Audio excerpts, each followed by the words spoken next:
working on me. You working on me. You working on me. Lift up my hand. I'm in praise to me. He's cleaning me up. He's cleaning me up. He's cleaning me up. He's cleaning me up. You know he's cleaning me up from the inside, from the inside.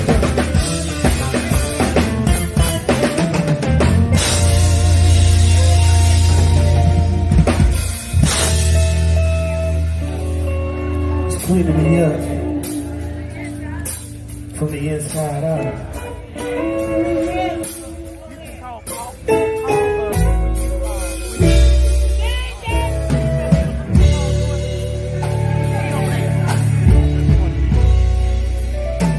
When they say that you're not good enough, just look up towards heaven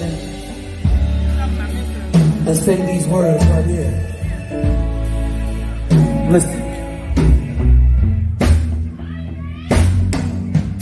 Lord, I'm down here in this simple old world, trying to do the best I can. But Lord, give a little rest sometimes. Sometimes I need helping hand. So I go down on my knees and pray. I know the Lord, He'll make a way. Lord,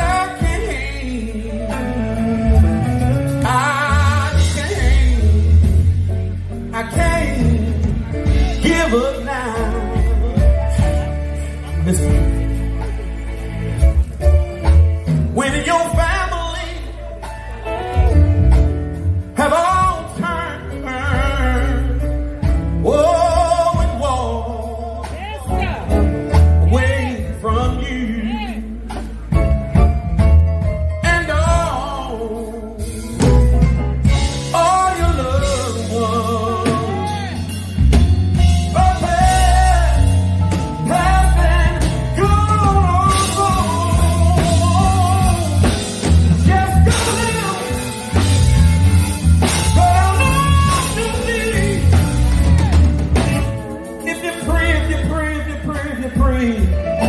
He'll make a way for you. Lord, I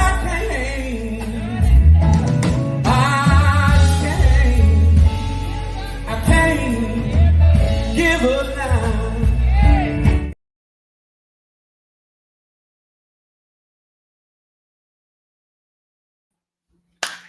Hey everybody, this is your girl, Boss Lady, and I am so excited to be on tonight.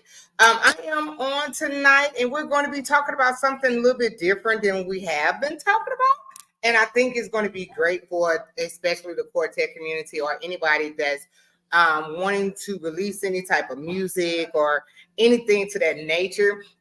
Before I get started on that, I would like to tell my girl, one of my good friends, best friends, Val, happy birthday. 51 look good on you, boo. So want to tell Val happy birthday on tonight. Also, I want to let you guys know November 2nd. So, okay, rewind. November 1st is going to be St. Louis will be sponsoring the quartet basketball game, and it's going to be at UMSL University. So I'm sorry. You know, even though I'm a mom duties don't stop no matter what Boss Lady got going on. So I'm sorry. So yeah, I had to do mommy duties. Yeah, sorry. But so November 1st will be the quartet basketball game in St. Louis. And then November 2nd will be the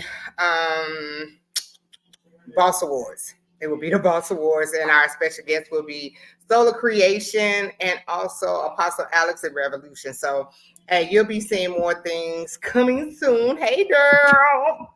Hey. So, you guys that's on, do me a favor, please share this live, and we're going to talk about some interesting stuff. So last week I had a great opportunity and chance to talk to Little David, of Little David and the Joy Bells, and we talked about his career as a whole, but we really had really slid into something that I really loved, and we was talking about being signed to a label compared to being an independent, and it was a great conversation. And I was like, man, really thinking like, man, I think I want to get into more of those type of conversations where we talk about industry type of stuff.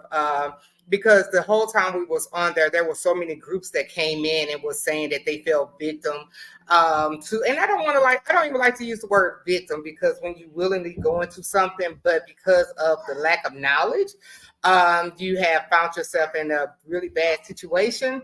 I wouldn't say that you're a victim, but they have found themselves in circumstances that was not not profitable for the group, but more for the label. So we talked about all of that.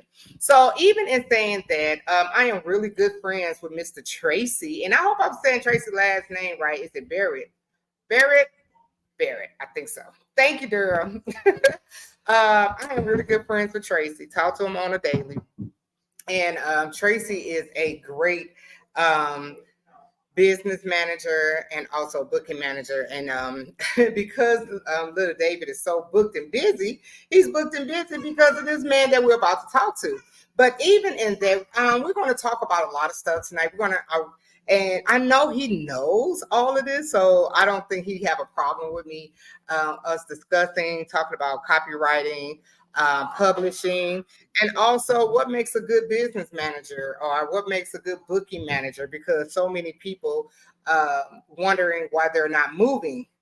And a lot of times they blame it on the booking manager, and we're going to find out all of that. Okay, so we got some time. And not only is he just spending giving us some good nuggets on tonight, but today is his birthday. So yay. We're gonna we're gonna celebrate his birthday on Quartet Corner on tonight. All right.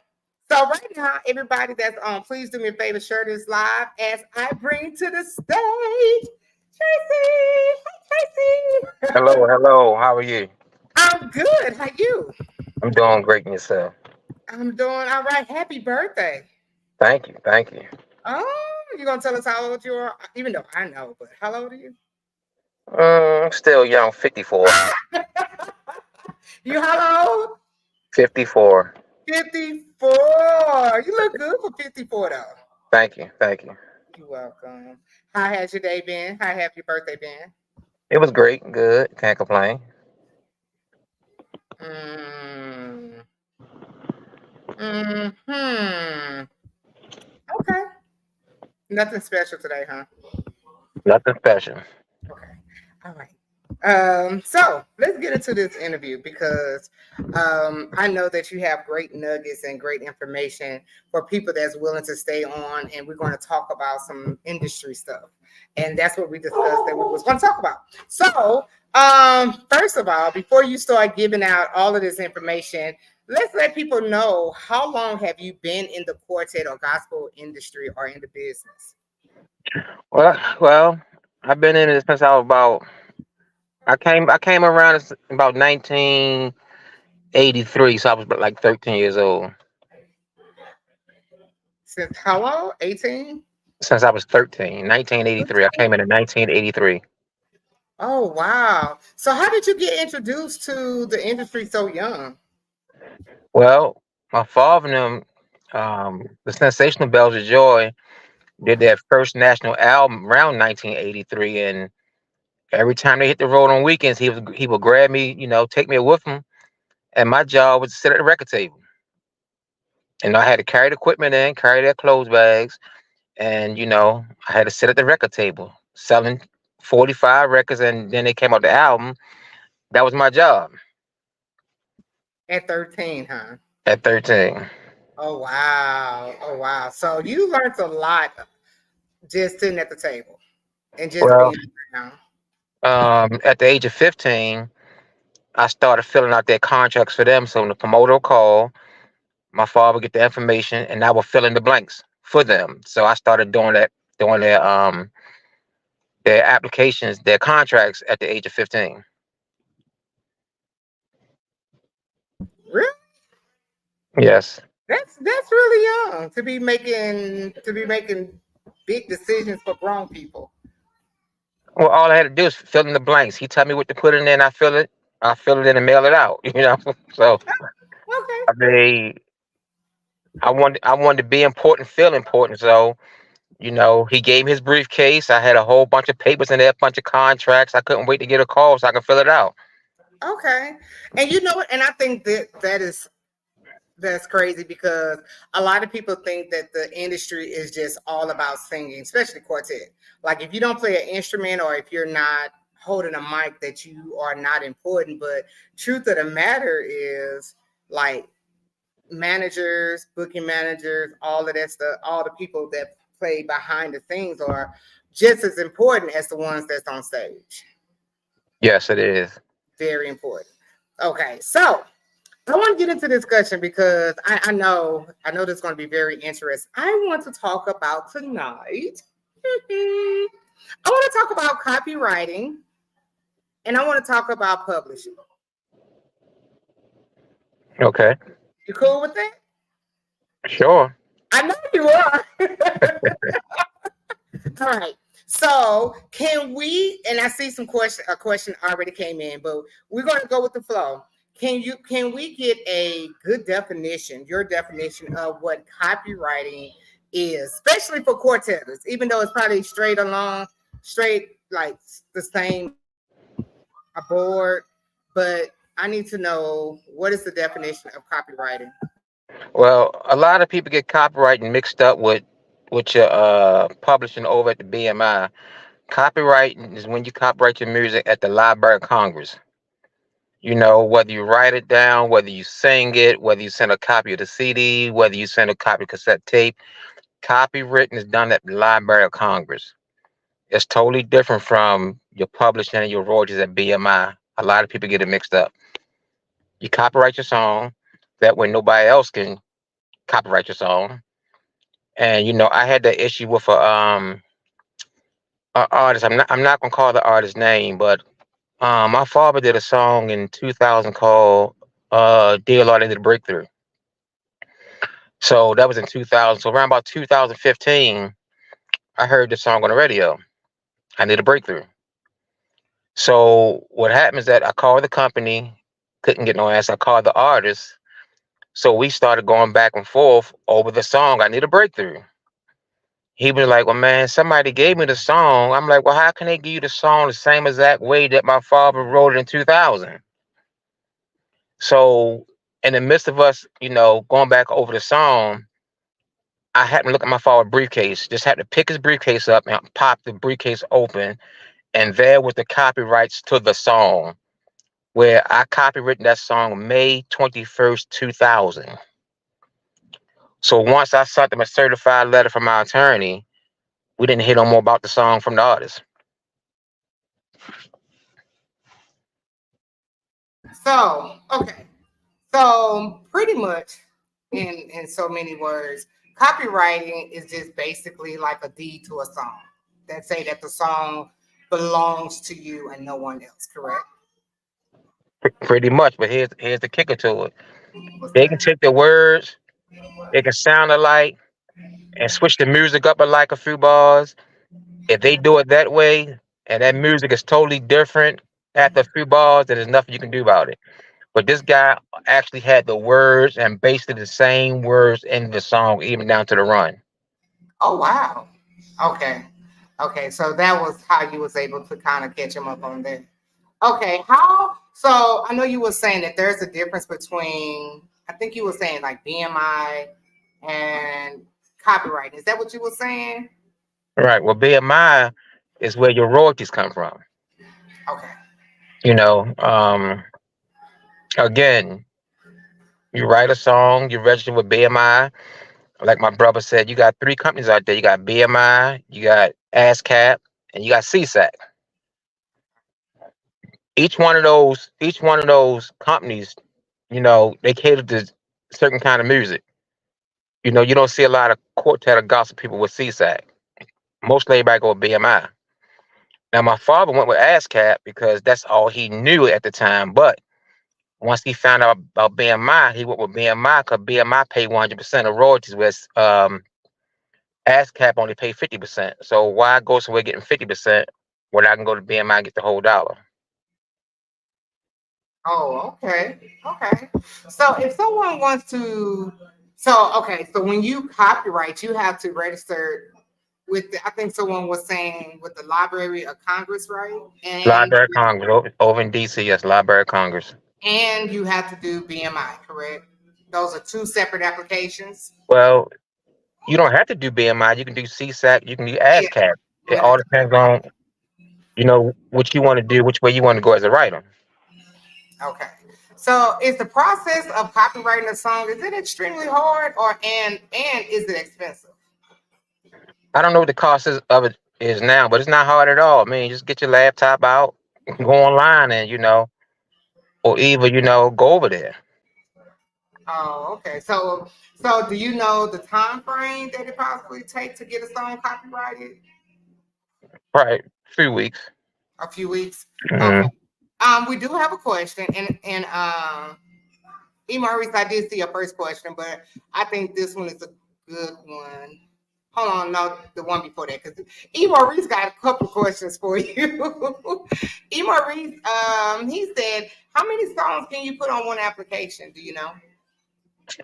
I'm not sure. It's been a while since I've done it, but like I said, if you go into the Library of Congress, pull it up, it'll give you all the information you need. The Library of Congress. Mhm. Library of Congress. Okay. They're All located right. in Washington D.C. Got you. Got you. He also said, can a songwriter be his own publisher? Yes. Really? Hmm. Okay. Okay. So, what is the? Do you know a definition or the definition of the a publisher? Like for an example, like my father name was David Harrison, right? So once we Hmm. started a company and my brother became a writer, we had to have a publishing company. So we named our publishing company called Harrison Boys. His name was Harrison, we his boys. So we became Harrison Boys. So if you're a writer and getting royalties and don't have a publishing company, you still losing money. That means your publishing going somewhere, you're not getting your money. That's Mm, why that's why a lot of artists don't like to give their publishing up because it's just as much money in publishing than it is the royalties. really? Oh, wow. Okay. Here's something else. I think Brownie Cat one said we had to get permission to redo "Walk This Road to Glory," which was written by Ernest Franklin. So, what is the difference between like mechanical license to sing someone else's song? Correct? Is All that the right. definition? All So, right. So like we did a song called Daddy's Dream. okay. So in 1983, my father did a project called Take It to Jesus, which they was the writers of the song. But Hmm. because they didn't know the business, the company registered the songs in their names and not my father and them names. Oh wow! So they As stole the song from. right. So that what made me want to do my company. So when we went back to record all my father's songs, so the company had sold out to Atlanta International Records at the time. And Hmm. then Atlanta International sold out to Malico. So when we did our project Daddy's Dream, it was two or three songs that we wanted to do of my father's. So I had to call down to Malico and get a mechanical license to record the songs, which they gave me the license, but I had to give them all the rights to the music and the songs. Oh wow! Really? Right. They gave me the license for it, but any royalties, any publishing came off that record, off those songs went to them because they had owned the songs because they registered songs back in their name back then. So they wasn't willing to give you a percentage of it because you guys recorded it, No. 100% of whatever. Of those songs, of the songs who they gave me the license for. So the only way you even can make money off those songs is if you sung them live at a concert, but not off the recordings. Right. And I think that kind of go into this question Emar Reese is asking.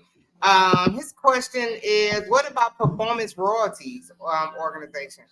I don't know what that is, so maybe you can help us understand what that is. A lot of time the performer royalties come into like television concerts, things like that. You don't get too many publishing performance royalties on the quartet side just performing live. They're Okay, kind of like when you're doing television shows and things like that. okay, okay. All right. So, but how are you able? So, how are you able to connect with it? So, okay, question. Because my mind's kind of all over the place because there's so many different questions I have because I see so many people making the same mistakes and not getting what they're really just due. So what about when people go live on Facebook and stuff like that, and they are singing songs that has been copywritten? Is that the same thing as performance royalties, or are they even able to collect from that? Do you know anything about that? Not so sure about the social media part of it because, Yeah, like I said, people just started doing that a few years ago, and I guess that's why a lot of times you have to say I do not own the rights. yeah, yeah. Because if you don't say you do not own the rights, they would shut it off, take it down. Yeah, that's true. Cause I'm gonna be honest with you. Every time I post a Lil Roy song or something like that, Mhm. anything that got Lil Roy revelation on it, it automatically get muted. Yep. Yeah, it automatically get muted, and I think that's because Malico has the copyrights of that song, and I guess it's coded. Right. Could be. Yeah. Yeah, it's coded. So, and I think a lot of people that kind of skip that process, they're not collecting in any type of form. I don't know. I'm not sure because I am like not up to date with a lot of that. So I'm still yet learning. That's probably why I'm asking you so many questions Mhm. because I'm not really sure about how all of that works. So um, even in quartet, even in quartet, we know that a lot of songs have been reproduced, remade, redone, resung, Mhm. re-recorded, everything all the time. If you are a quartet artist and you have a song that is copyrighted, how can what should a artist do if they know someone it has stolen or taken from a song? Do you know the process for that? You said what should the artist do if someone stole their song? Yeah. Try to reach out to the artist or the person who stole your song. See, can y'all work it out?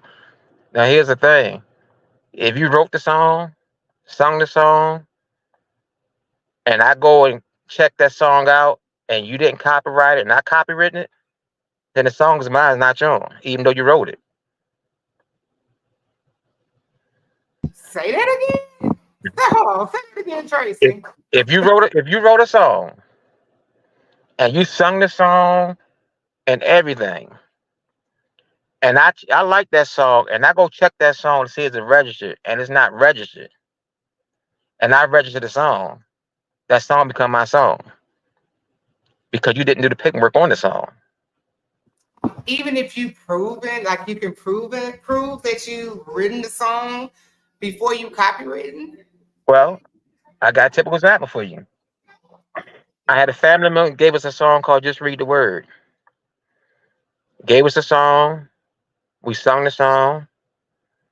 So we went to Sanford, North Carolina on a Thursday night, and a man came there, introduced himself and everything, talked to us, asked us questions. 2 days later, he had his attorney call our booking agency. Booking agency called me, and the man said we stole the song. Okay, we went back to Sanford, North Carolina. The man came there and showed me an album of the song where he recorded a song back in 1988, 1989 or 1990. When I checked BMI and ASCAP, the song was never registered. Nowhere. So quickly, I registered the song. When I registered the song and got the paperwork back, the song became mine.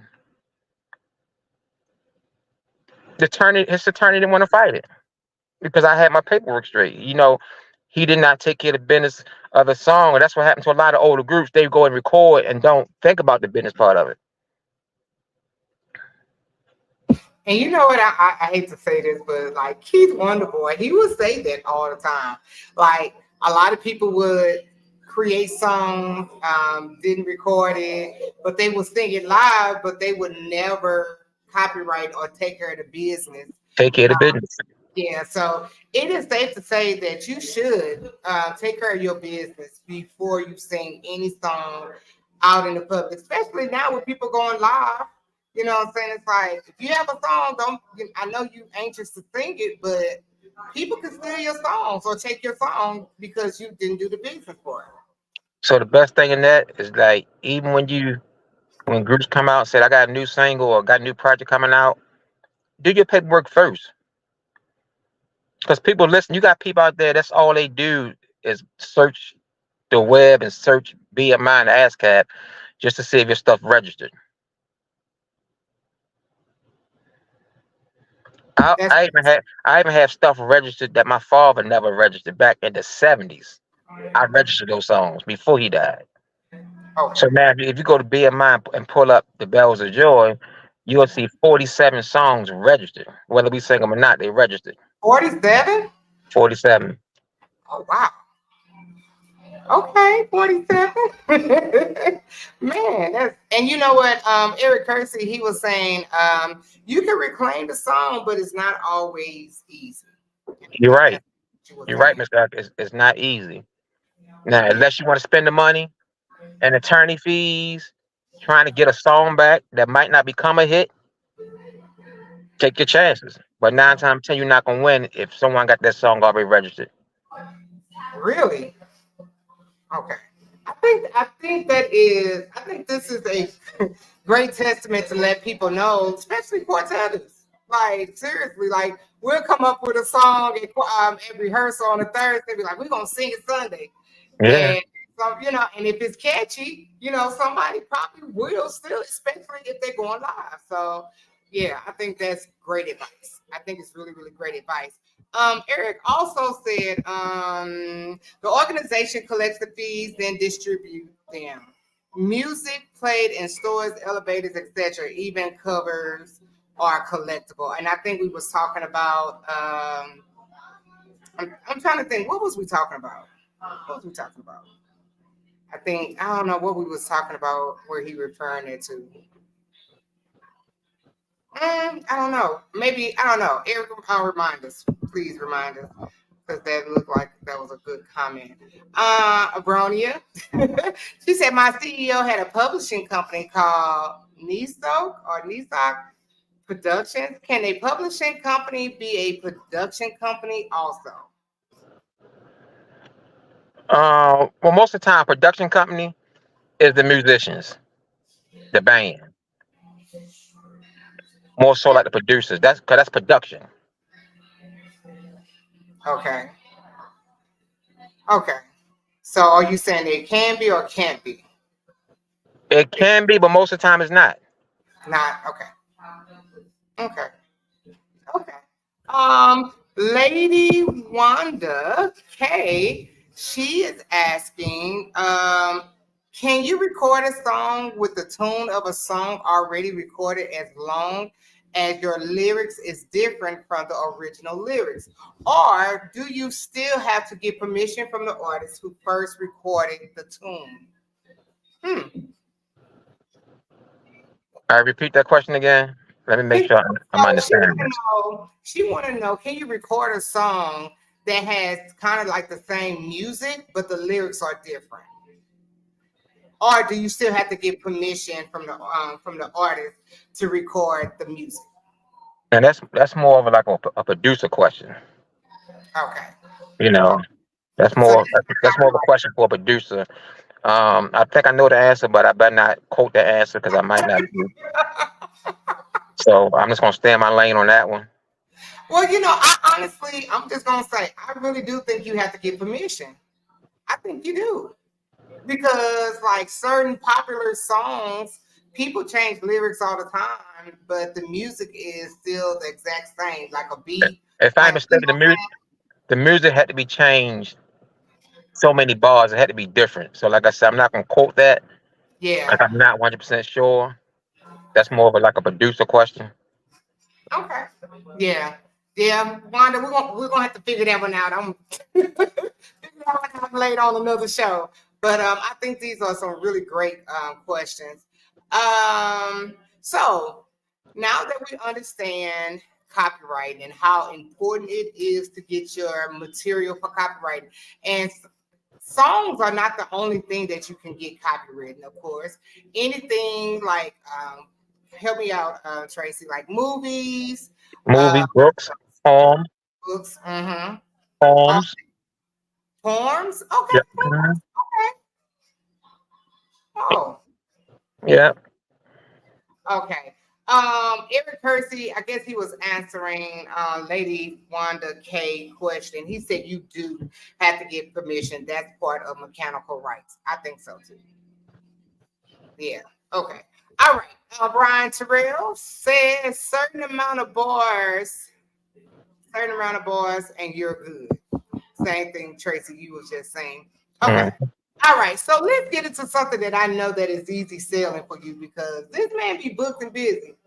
What is the good attributes, or what are some things that booking managers today need to know about booking, or even let's do booking and contracts. Like, what are some things that booking managers need to be perfected in or understand before they decide to be a booking manager of a quartet group Building relationships and knowing how to book. and knowing how to book? But what if you want to be? Where would you learn to be a booking manager? Think about it, because a lot of people not going to school to book. You know what I'm saying? So it's like, how would you learn how to be a booking manager? What should they be studying, or what should they be learning before they try to book or be a booking manager for a group? How to sell themselves. How to sell themselves? People Okay, people buy you. okay, okay. They buy you. You have to have contacts to call people. I see a lot of groups. Oh, I got a booking manager now. So if I want your group, I got to call them. They say yeah. So I call them. Then when I call them, they got to call the manager back to other group to get permission. So I said that's not a booking manager. A booking manager's job is to go out there and create the business, get the business, and bring it back to you. Because guess what? What if your phone never rings? Where your business coming from? What Mhm. if you what if you don't have nobody to call? How can you be a booking manager? If you don't have no contacts, who can you reach out to? If you don't have no relationships, who can you talk to? 97% of our dates is because we built relationships. We have annual dates we had dates on the book for 8 to 10 years of people constantly booking us. And then I build relationships. I get out there and meet people, greet people. So I build relationships. I sell myself to them. Once they buy you, they'll buy your ministry. Yeah. Okay. Abronia has a question.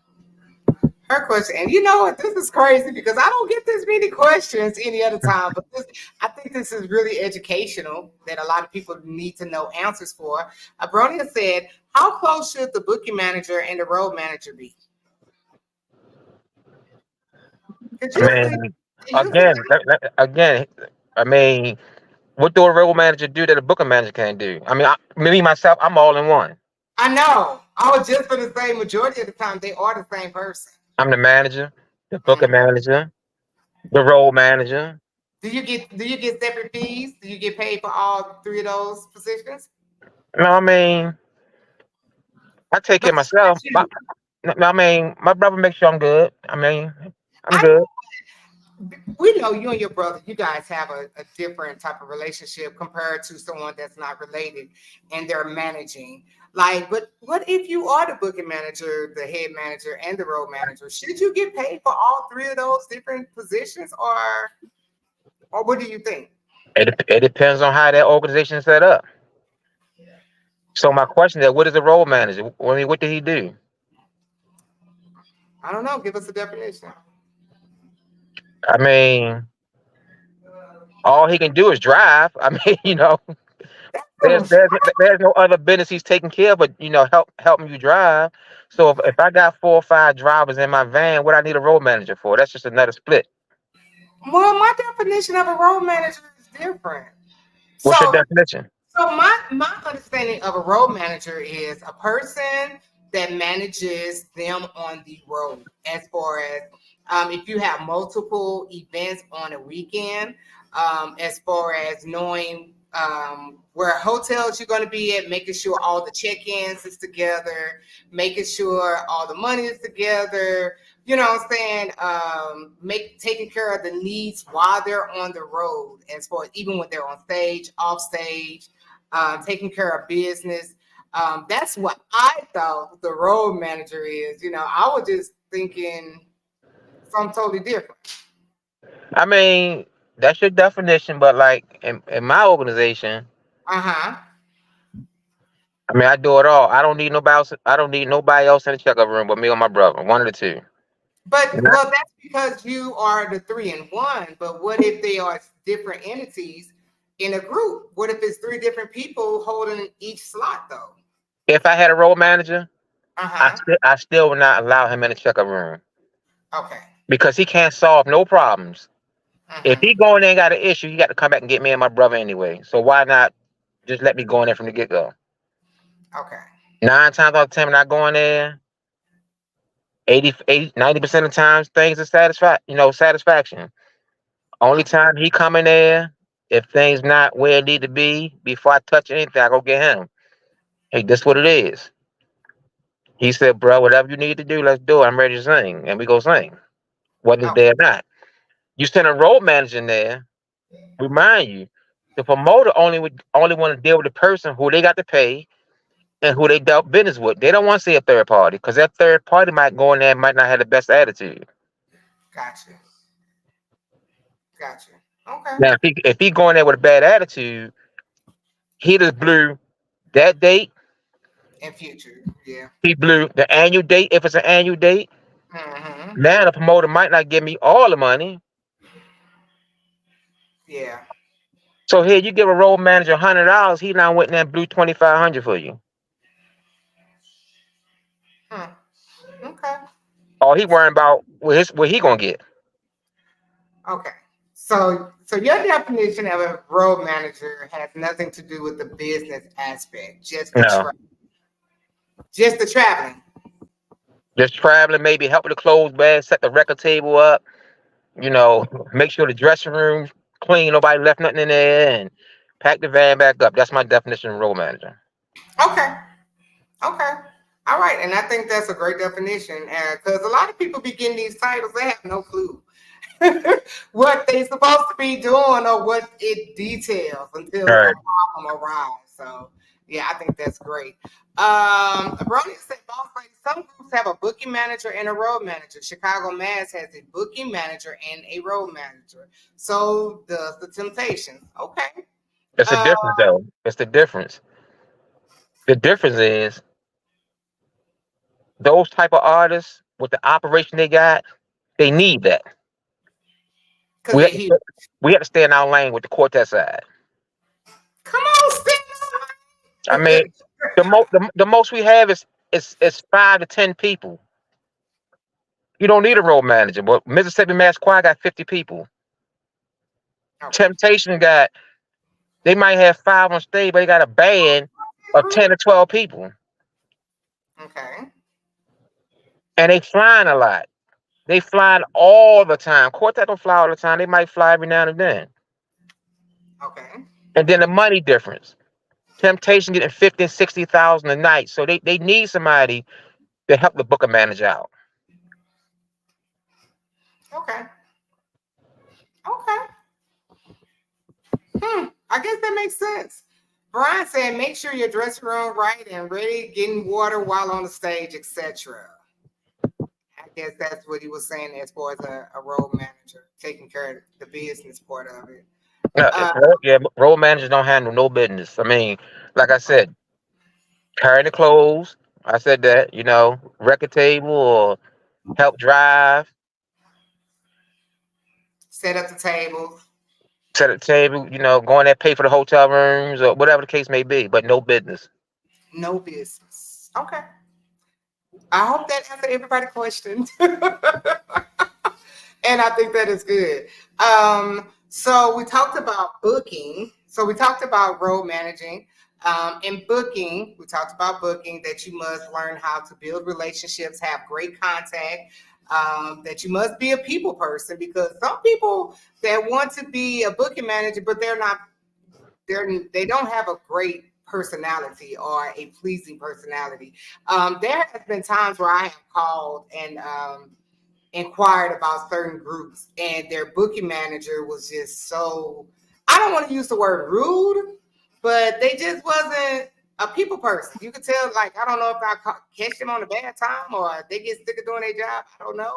But I think that as a booking manager, you really do have to have a pleasing personality.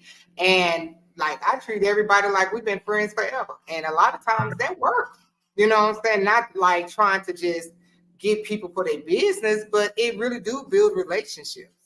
It really do build something. Right. You have to build relationships. You have to sell yourself. It's like going to a car dealership. If Yeah. that salesperson hasn't sold himself, told you about himself, told you what he can do in his experience, you're gonna feel uncomfortable. Mm-hmm. But you go to the next man, you might buy that car because it's something that you saw within him. Okay. It's just like a lead singer. Your lead singer bring all the dates because guess what? When you go to a venue or a concert, those people sitting in the audience ain't paying attention to that singer or that guitar player. They paying attention to that leader. It's always the leader. So you can have a great leader and a great band, but your phones don't ring. Maybe because the leader not saying nothing that was not selling himself or don't sell personality. Mm-hmm. If they like your leader, they can care less about your band. If they like your leader and you singing a song they want to hear, they gonna always book you. They gonna always call you. If you got a good booker manager that's a people's person and they like your booker manager, they gonna always want to do business with you. Mm-hmm. Lord David will tell you, in the last 5 years, he might have booked 2 concerts. Oh wow. He might have booked 2 concerts. Oh wow. Booking manager needs to have a handle on the time the group needs to go from one event to another. That's Now, is correct. that managing or is that the road manager though? It can work either way, but most of the time the booker manager. Mm. Okay. It's the booker manager's responsibility to make sure that the group that's being booked get to where they need to be. Make sure they in place to fulfill their obligation in that contract agreement. Okay. That's why that's why I probably missed 2 concerts in the last 5, 6 years. Sometimes I don't want to go, but I go to keep my lead singer from going into a dressing room or going into a checkup room, not knowing the situation. Because some promoters can be nasty as well. So if you got one of those promoters and he not pissed your lead singer off, now he's not even function to perform in front of a crowd of people. Because now they reading his face, saying something wrong. So people can read your face. Oh, That's absolutely. why I go take care of everything. I don't let him get involved in nothing. I don't let him even when he go, he greet himself, he meet the promoter, shake their hand, and that's it. I do everything else. I got you. So, even okay. So, whose responsibility Is it as with a new quartet group or a group that's trying to get more busy, visual amongst people as far as social media out in the public? Whose responsibility is that to get the group FaceTime, to get, so people can see who they are? Is that the booking manager or should you have someone else doing it? Well, it can be the booker manager, but we do have a marketing person that take care of things for us like that. Social media things, we do have a marketing person for that. So instead of having your manager, booking manager doing it, you should have a marketer, someone that just focusing on getting your face or getting your music. Well, not music, but just basically getting your information out there, right? Right. Even though I do it sometimes and I can do it, but Uh, I do have a marketing person on board. okay. She handle all our social media. She posts all our events. Sometimes she'll send out a contract. If I ain't got time, I was like, look, send this contract out for me. She'll do things like that. But she really keep up on our social media. Our Gotcha. Facebook page, TikTok page, YouTube page. She keep up with all that. Gotcha. Okay. Okay. So so we talked about the road manager, we talked about the booking manager. Let's talk about managing. What is the responsibilities of a manager? Manage the group. But I some mean, man, like when my father was a manager, he made sure he called the rehearsals. He called out the uniforms. He made calls like that. What time the group gonna leave. What time they gonna get back home. How many days they're gonna be gone. That's what he did as a manager. okay, okay.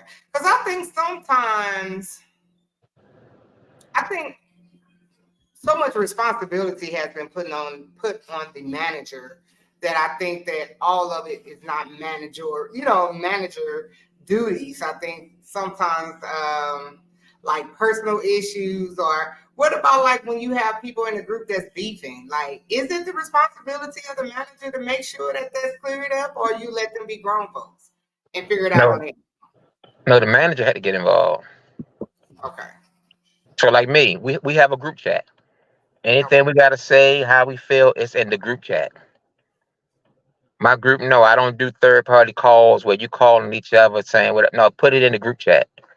Now, if there's an issue and it's not in a group chat, then I get involved. Okay. Now, I tell her if I got to get involved and solve it, then it becomes a problem. Because I don't get involved. Like I don't go to the rehearsals. I don't do nothing. But I'm in the group chat. So if I see something not going right, I put something in the group chat. If I put something in the group chat and I see that they checked the group chat and didn't respond, then I'm calling them individually. Okay. Okay. All right. So pretty much a manager makes sure that you handle any problem or anything that can affect the group as a whole. Right. That's across the board. Yes. Okay. All right. We do have another question. Joshua Richardson, which is one of your favorite people. Why people release music but will never hear it or playing on the radio is his question. Because a lot of times it's up to the radio angel what they want to play. Unless if you got a certain title song, that's why they start releasing singles. Because back in the day, a radio angel, you would send them the whole CD and the whole project, and then they would be playing all kinds of songs. So you got 30 disc jockeys or radio angels playing 10 different songs. You can never get a hit record like that. That's why the R&Bs and the contemporary artists released that one song. So now you got every station in the country playing one song. So that's how you get the hit record when everybody's on the same page. But when you got 10 songs on the CD and you give it to the station, you got 10 different radio angels playing 10 different songs. Think about it. When you go perform, you're not singing 10 songs. at all. Right. Okay. You're only gonna sing that one song that they playing. Yeah. So Eric Kersey just said, or the label they are dealing with may not be pushing it. Could that be the case? Again, a record company only gonna push one song. You can't get a hit with 10 different songs on there. The reason why you put 5 or 6 different songs is because one radio angel might not like that song you put out. So if you put out one song and that one song don't catch, then you can always go back and pull another song. Because every song don't fit everybody's format. Okay. I got you. But if you do one song and only do one song and it don't catch, now what you gonna do? It's gonna take you 6 months to go back. It's gonna to go back to another song.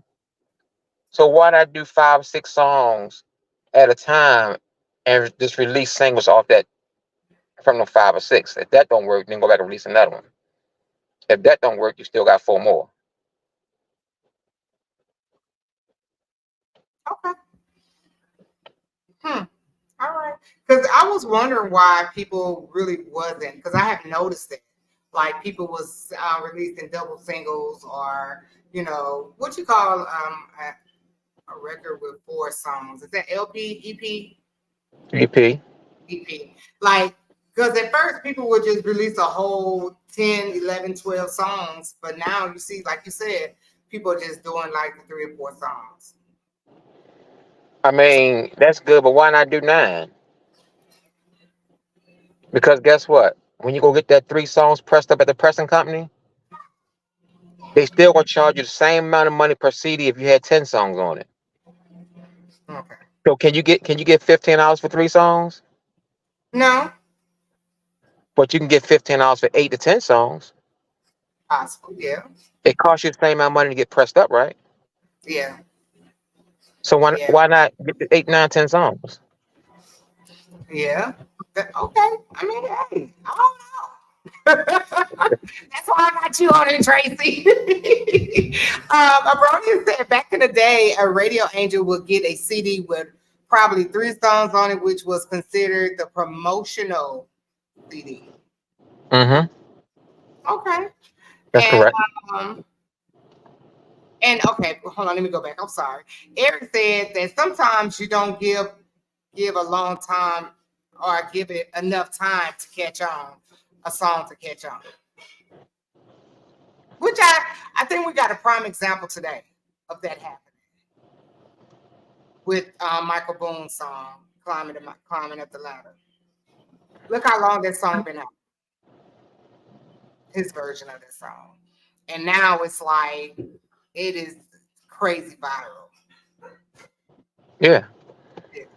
Rough Side of the Mountain been out for 2 or 3 years before it caught on. How many years was it out? 2 or 3 years before it caught on. Mm, okay. That was back then. But nowadays, when you record a song, most radio angels know by the first 2 verses, maybe the third verse, whether it's going to be a keep or not. Really? Yeah. And Desiree Hall, she said, music release should be also properly coded.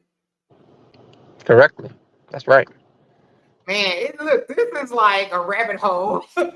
Listen, speaking of Desiree Hall, that's our marketing person right Oh, there. hi, Desiree. Yeah, yeah.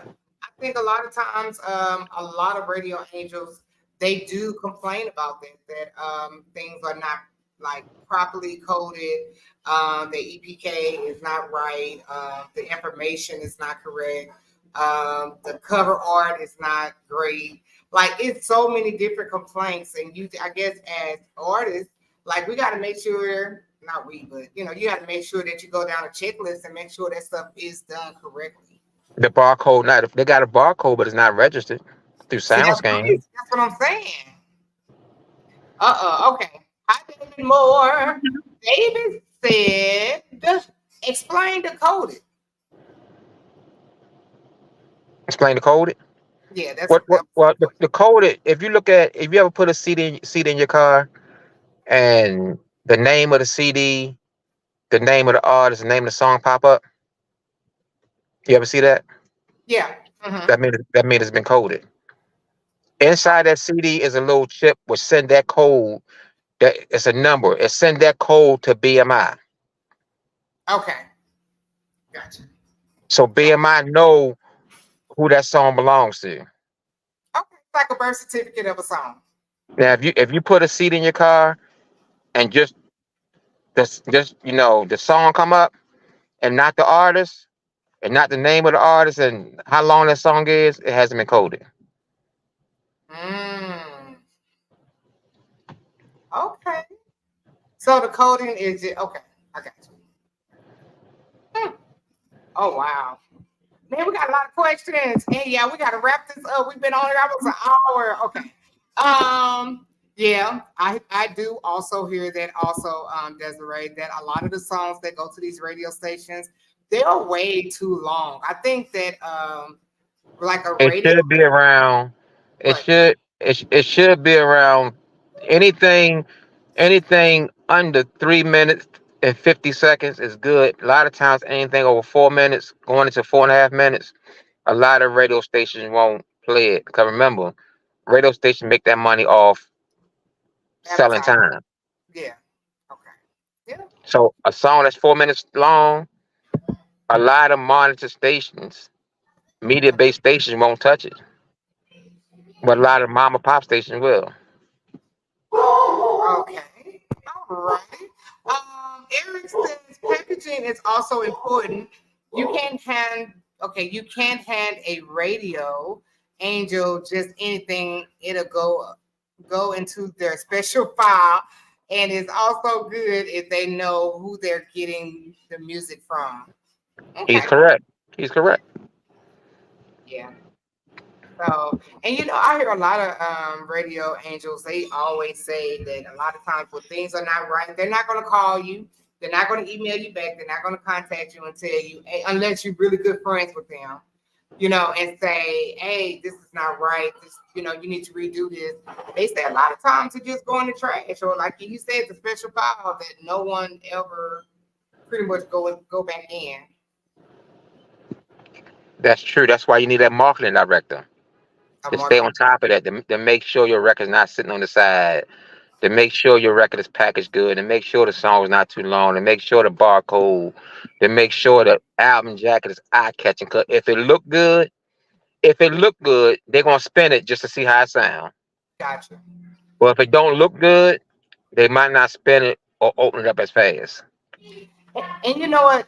And I know that to be true because when I interviewed Lisa Knowles on the red carpet at the QMAs, I told Lisa, I said, I knew before I even heard the song, when I saw the cover art from their last project, I said that cover art it was crispy, it was clean, detailed, colorful, eye catching, and it made me want to know, okay, what's on here?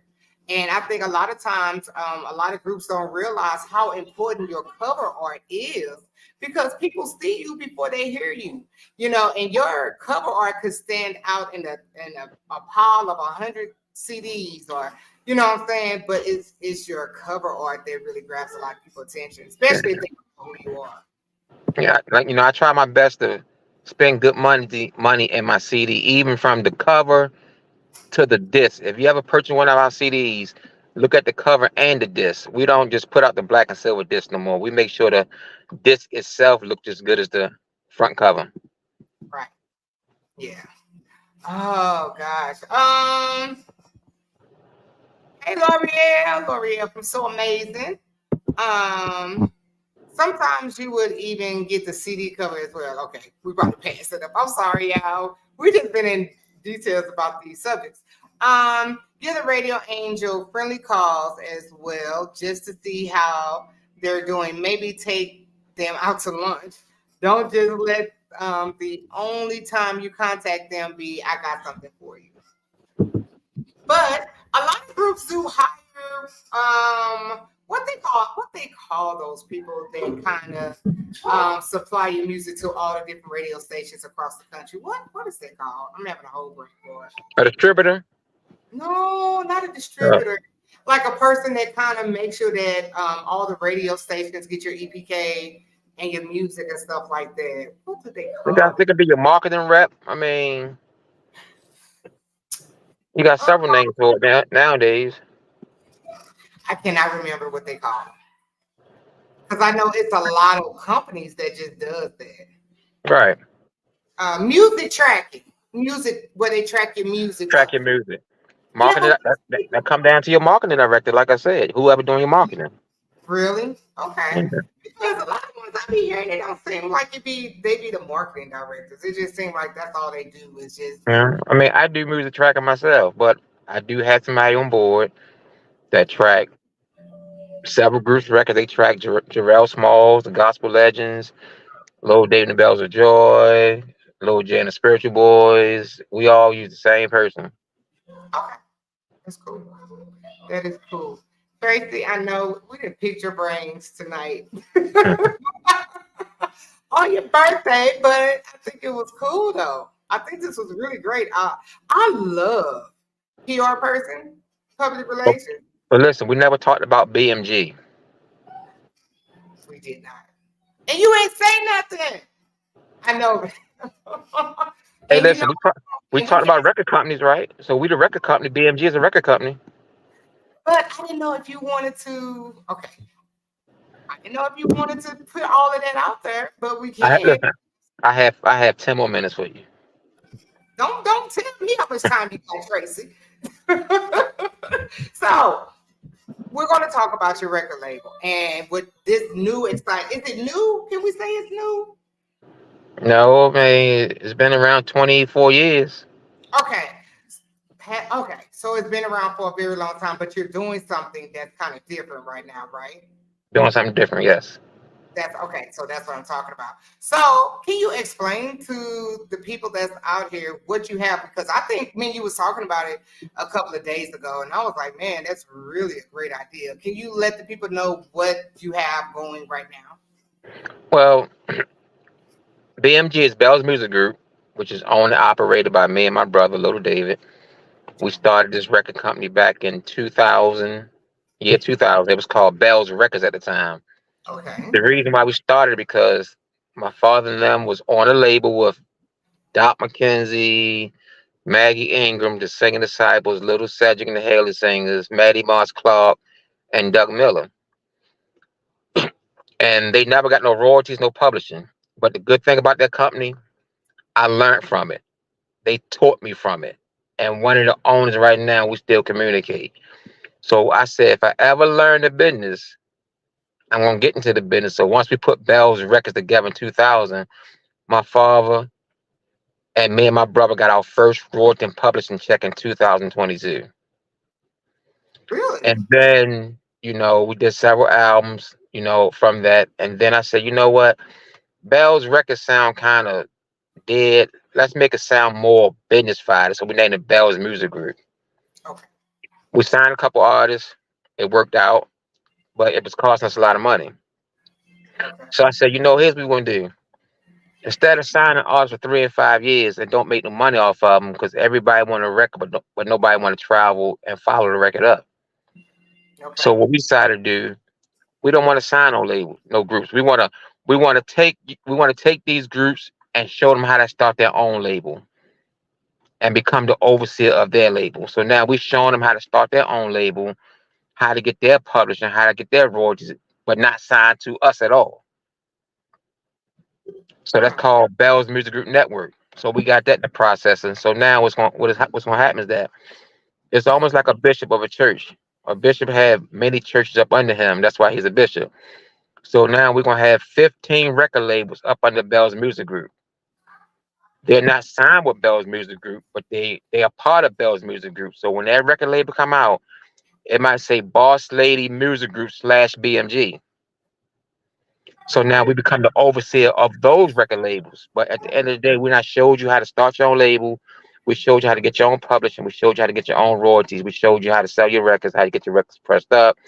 We showed you how to do everything. Question. Is that just kind of the same thing, kind of where people will say they was signed with Malico, but they was really signed with Four Winds? Is that kind of like the same? Yeah, see, Okay. Four Winds, a good friend of mine. He had an independent label like me called he was Four Winds. I'm Bell's Music Group. Okay. A lot of those groups thought they was on Malico, but they But they wasn't. Four Winds. They Yeah. saw Malico name on the side of it, but Malico was the distributor. Malico Got wasn't the company. it. Okay.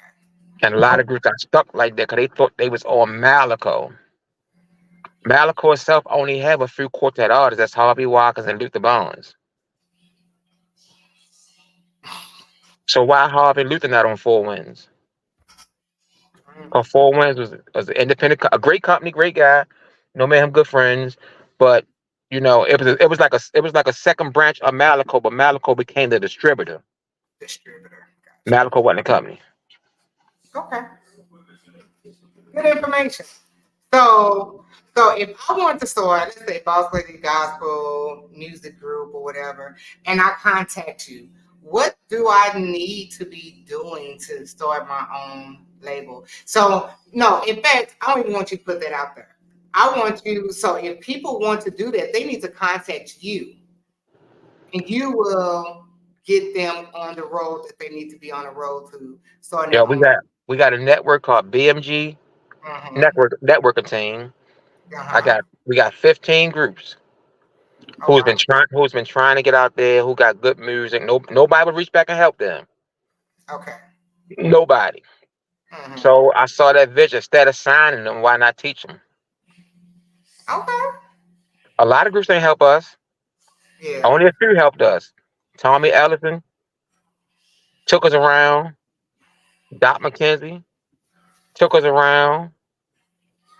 Swanee Quintet, before Percy died, took us on a few shows with him. A lot of people don't want to reach back and help these artists. So we figure, hey, we're not gonna sign you. We're gonna show you how to do it. Okay. That's Instead of me signing you and taking 50%, how about let me show you how to do it and give me 10%?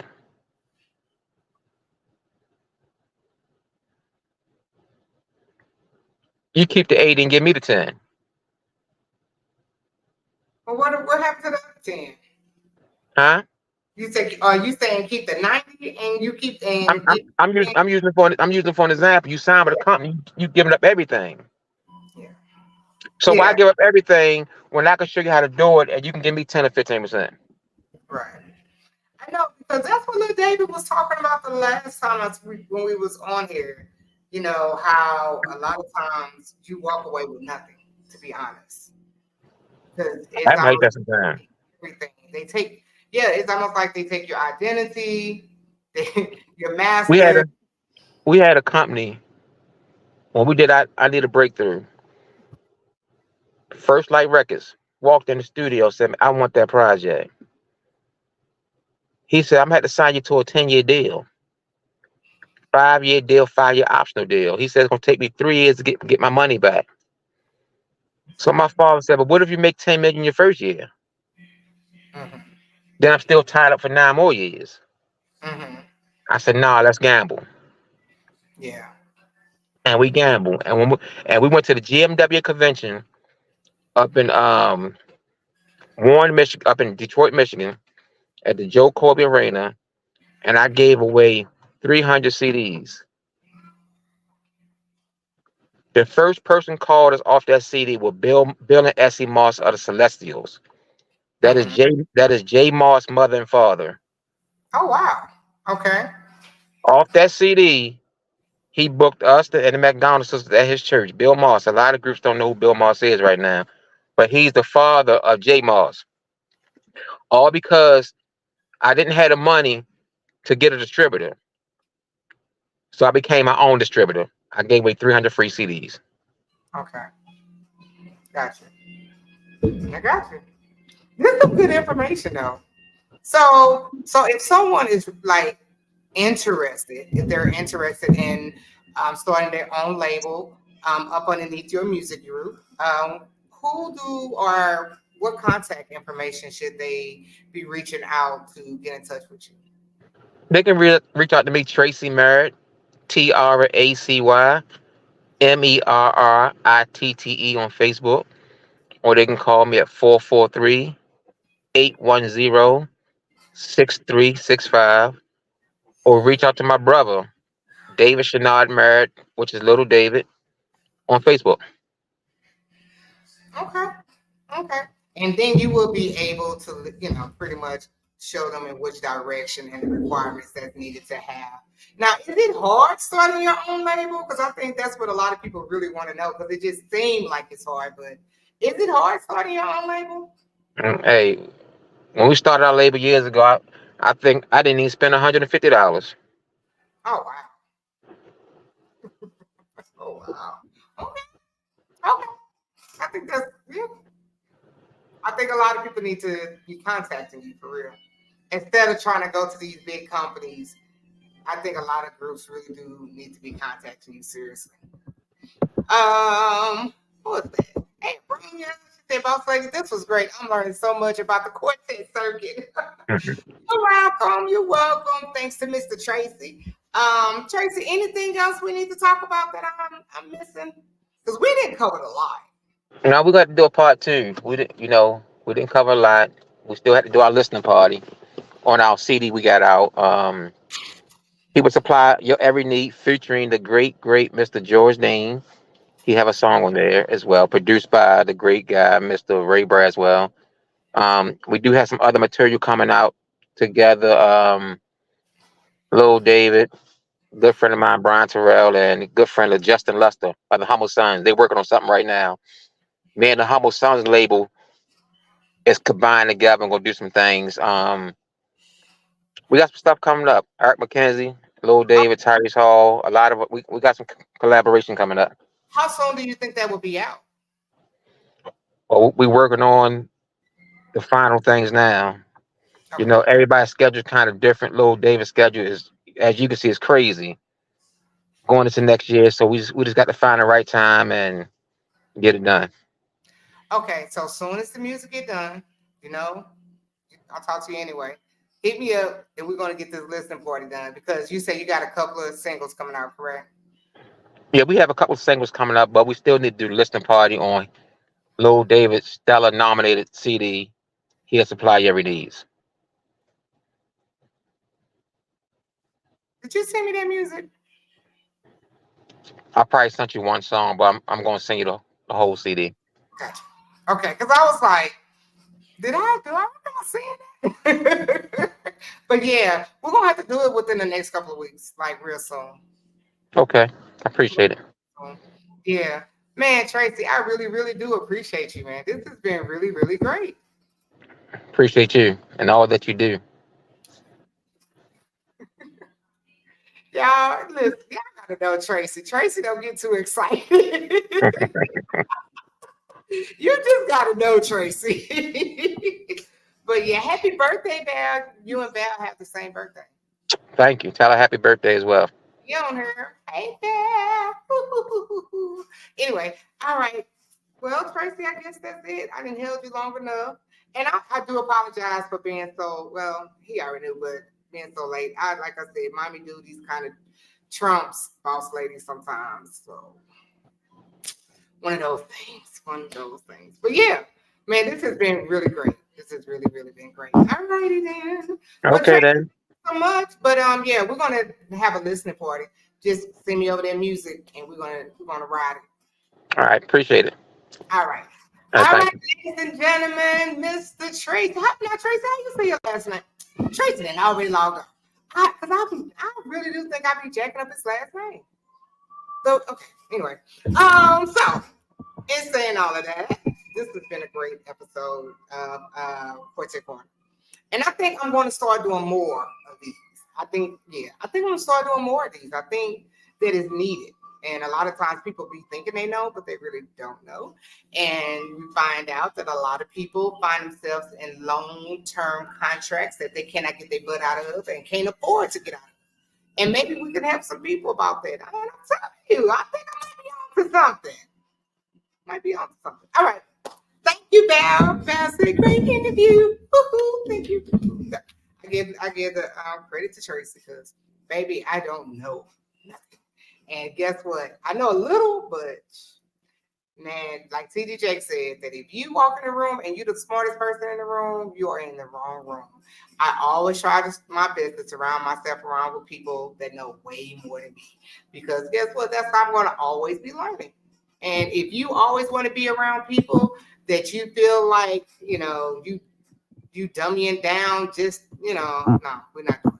We're not doing that in this season in our life. We are surrounding ourselves with people that know what they're talking about and can prove what they're talking about so that we can be educated so that our children and people coming behind us don't have to be fall victim to the same stuff that our grandparents did, right? Okay. Alrighty, y'all. I'm done because I'm tired. So if anybody gonna be in South Carolina this weekend, hit your girl up. I will be at the gala. Yes. I gotta get my eyelashes done and get my hair redone. Because y'all know I'm not gonna go to South Carolina looking like this. I don't even have no eyelashes tonight. So I will see you guys this weekend at Roy's Gala Friday night. I know Miss Loretta Coleman will be emceeing Friday night. And the gala. I'm excited about that. So yeah, all right. So I will see you guys this weekend. I love you guys. Make sure you share this live. And until next week, talk to you guys later. Bye.